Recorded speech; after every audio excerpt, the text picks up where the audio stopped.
Alright, so welcome back to the channel, guys. And as I said before, we'll be discussing nutrition in this episode. And your boy's got a new fresh fade, and we're ready to get into this episode. Okay, so nutrition is a broad term. So what I need to do is utilize nutrition in terms of losing body fat. So that's my goal, at the end goal. So that's why I need to prioritize. I don't know if you guys can tell by my face already. Like I'm pretty overweight, even though I have a decent amount of muscle mass on my frame. I'm still overweight. That doesn't change. And since I'm doing looksmaxxing, I need to utilize nutrition in terms of weight loss and in terms of skincare as well. Because some foods, as you may already know, irritate your skin. So I need to make sure that that doesn't happen because I'm doing looksmaxxing. So I need to keep that in mind as well when doing that, which makes my job a little bit harder, but I'm actually all good with that because I want to improve myself. And I'm sure that most of the foods that I'm gonna eat doesn't have skin issues related to it, so I should be all good. So if you guys are like me and you guys are overweight as well, what you need to first do is get in a calorie deficit. I'm sure you guys know what that is. I'm sure you guys know what a calorie deficit means. It's when you burn more calories than you eat. Now you might be wondering how to get in a calorie deficit. Luckily for you guys, I did all this research, and obviously it's for me, but I'm just saying luckily for you guys, just so that I feel better, you know. Um, but yeah, so what you need to do is find your TDEE, which is your total daily energy expenditure, which is the total amount of calories that you burn in a single given day on average. So basically, this calculates like everything from like your exercises to your resting time as well. Like whenever you're not doing anything, that calculates everything and gives like an average number of what you burn throughout in that particular day. So according to my Apple Watch, I do have an Apple Watch by the way, but you don't need an Apple Watch to do this. But according to my Apple Watch, um, I'm burning 2,800 calories on average on a given day. So that's pretty accurate for me. I don't know what your guys is. Everything depends on the person, obviously.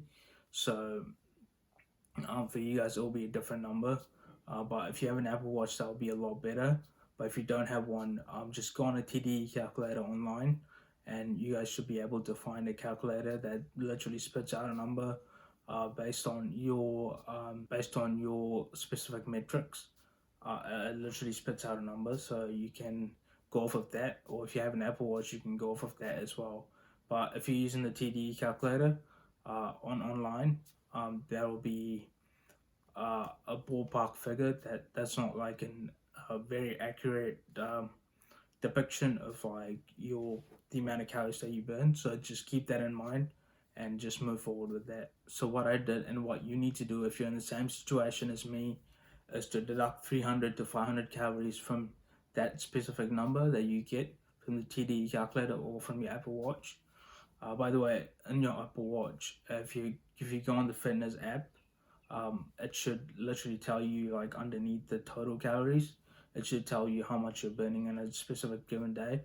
That's calculating your resting energy, like your resting calories and your exercise calories as well. So as I said, you need to deduct 300 to 500 calories from your maintenance calories. So that's the amount of calories that you burn in a single given day on average.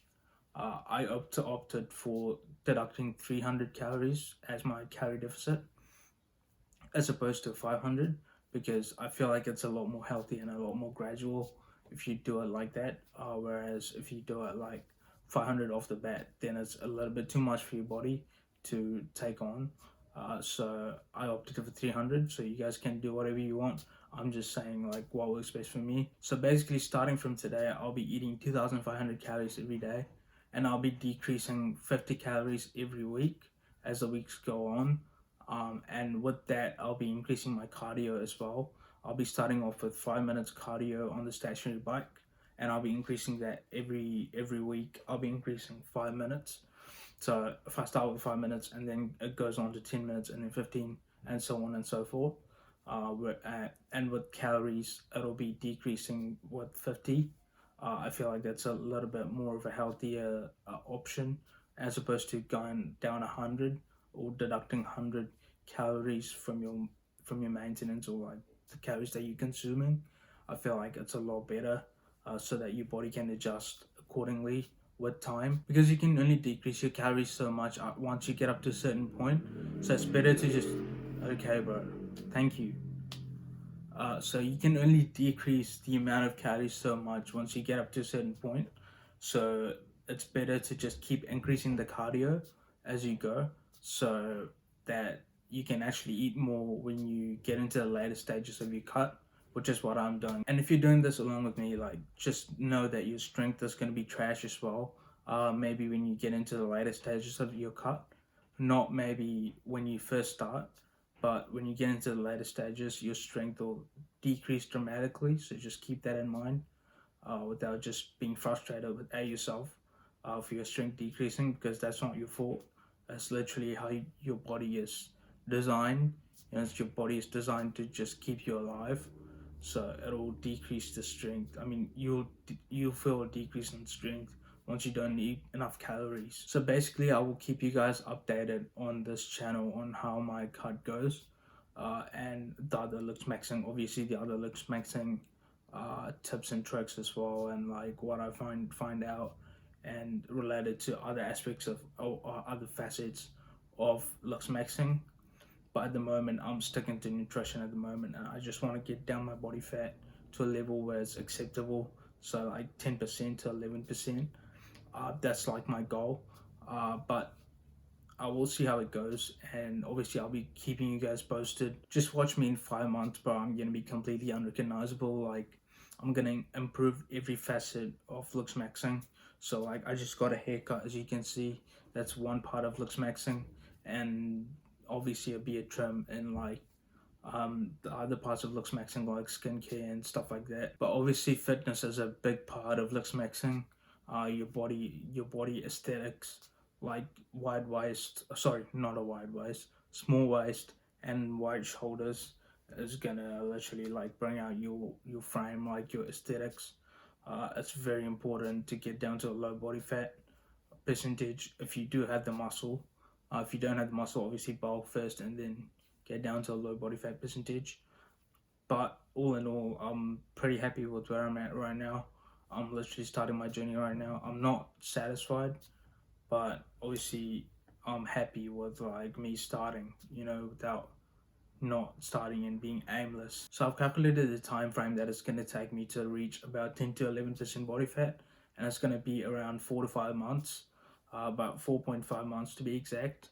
But I'm like pretty excited for it, and obviously I'm taking you guys along with me for the journey, and you guys can see my transformation as we go along. So that 4.5 months is literally me decreasing the calories by 50 each week instead of 100. If I did it by 100, I would have gotten to the end destination within like 2.5 months, which is not realistic. Your body cannot like adapt that well to your fat loss, like your the calories that you decrease, because it's a machine at the end of the day, and it's not a robot machine. It's a machine, as in like it adapts slowly. It doesn't adapt like really fast like a robot does. So pretty much like you need to decrease calories slowly, so your body can adapt. Otherwise, you're gonna end up with like loose skin and things like that. I've seen that happen to like a lot of people that decrease calories too fast. So that's definitely something that you should keep in mind. So I'll pretty much run you guys down through my calorie side of things, like the amount of calories that I'm gonna eat, the amount of calories that I'm burning throughout the day, and things like that. But I haven't gone through the actual diet plan with you guys, so I'll be going through that right now. So what I'll be eating for carbs is literally rice and potatoes, and what I'll be eating for protein is chicken breast and chicken thighs and chicken drumsticks, literally all chicken, and just keeping it lean. That's what you need for a cut. Not like literally overloading yourself with like unnecessary fats, which is gonna add up in calories, because fats have more calories per gram than protein and carbs. I know it sounds a little bit boring as well, but this is literally what it takes. If you want to get down to a real low body fat percentage, you need to eat boring foods. But that's where it's at. And for fat, I'm literally going to keep it very simple, and I'm going to go for avocados and olive oil. Now, there are going to be times where I'm going to deviate from this plan. Obviously, life gets in the way and things like that. But I'm going to keep my promise, and I'm gonna keep it very strict, as strict as I can, obviously. So I'm gonna follow the plan to a T as much as I can, and I'm gonna keep it that way till the end. So that's my plan, guys. I hope you guys enjoyed this video and took some knowledge from it.